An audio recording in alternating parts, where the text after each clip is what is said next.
more on this, we're going to bring in Alexey Muraviev, professor of national security and strategic studies at Curtin University, joining us now live from Perth, Australia.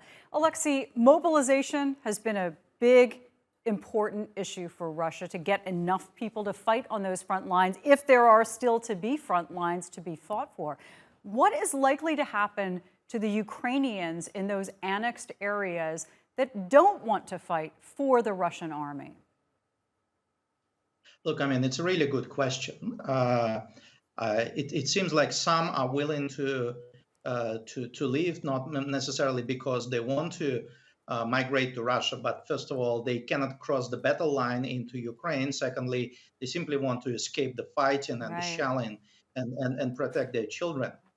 Some would probably stay behind because even the officially declared figure of 60,000 is not nearly the figure that would suggest that Russia is planning to clear the entire Kherson region or even the city of Kherson, because we're talking about a territory populated by about 1 million people.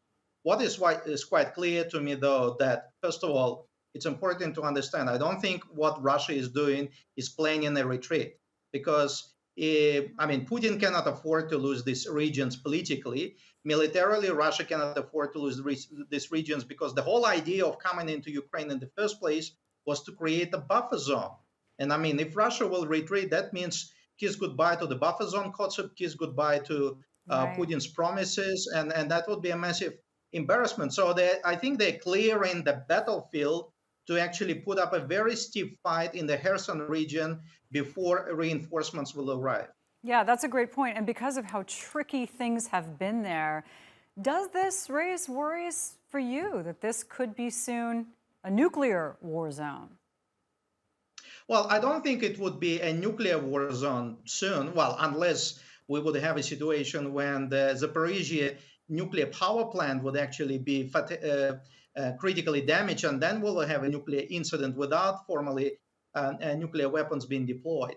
What it means to me is that the battle for Kherson region may actually be the critical battle point in at least 2022 campaign, if not the war, because there are two competitive ideas or two competitive strategies that collide or will collide very soon over this region. One is Ukraine wants to grab as much territory as possible, perhaps even reach the border with Crimea before winter will arrive. And why it's critical for the Ukraine right now? Because very soon that area will get incredibly muddy because of Hmm.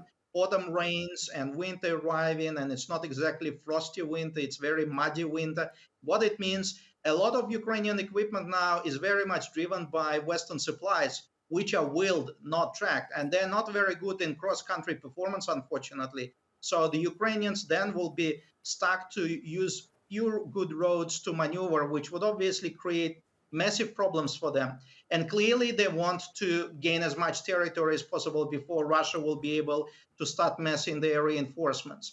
For Russia, holding on to the western bank of the Dnieper River in the Kherson region offers a launch pad into further offensive, because the Russians are quietly discussing, well, maybe not so quietly since I know about this, discussing potential offensive towards Dnieper, towards Mykolaiv, and towards Odessa, which I think is Russia's ultimate goal, at least for the time being in Ukraine. So you actually have two competing offensive strategies to achieve which capturing the city of Kherson and surrounding areas would be the key. Got it. Also, what makes headlines are these sort of daily announcements by Russia of, first, okay, we've annexed these areas, the parliament voted for it, now we declare martial law. What does that benefit them at all? I mean, why even bother to do this while you're fighting a war, especially when you have Western powers like the US and the UK pointing out, these are the kinds of things you do when you're weak. These are desperate moves. Look, Michelle, I think you underline in a very important point. I think what happened is Vladimir Putin and his government kept making decisions almost like post factum, too little, too late. There is constant delays in making the decisions by about of 2 to 3 months period.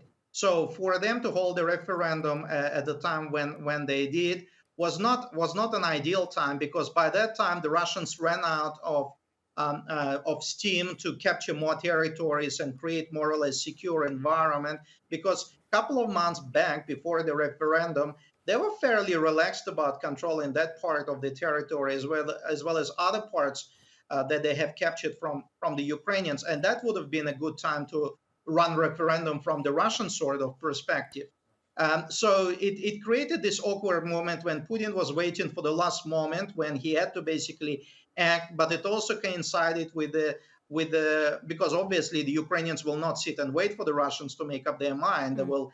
They will do what they needed to do at the time when it was convenient for them. So it coincided with Ukraine's counteroffensive. So Russia's or celebrations in Moscow in the Kremlin that lasted 24 hours quickly turned into a very sober awakening when Russian forces began retreating from the Kharkiv region.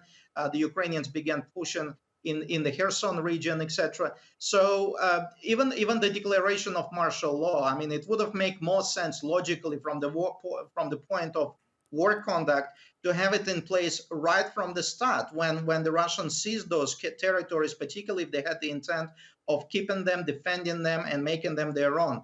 Doing it right now, declaring martial law, and then saying, well, perhaps we'll have to make hard decisions, to quote Russia's operations commander, General Surovikin, doesn't really go down well, and it adds to the confusion, bearing in mind that both sides also locked in a pretty stiff propaganda campaign. Got it. All right, Alexey Muraviev, always excellent to talk to you.